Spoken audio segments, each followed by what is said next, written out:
Zdorovi, oameni buni! Fiecare, toată lumea are nevoie de pștitări, de piesă, de BMW.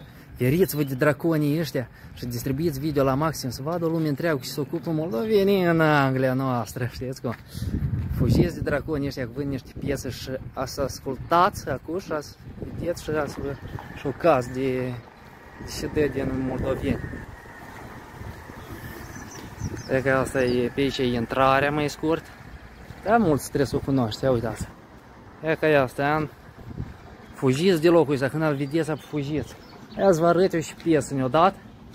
Cu o zi în urmă, noaptea, și ziua am venit să o schimb, rabă. Ia uitați, că este radiator. Și grăiește, este nici la căruței nu le pune.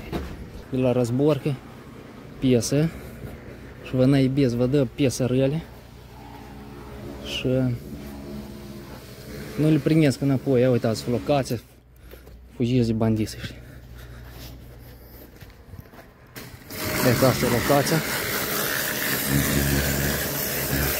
Piersiți starea vedeți, fugiți, iau războrcă mare și să apasă oamenii ăștia. Iată lumea care vă rog, distribuiți la maxim video. Să vadă lumea întreagă.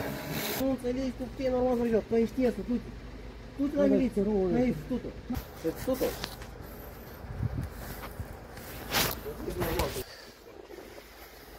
Крыса, шефу.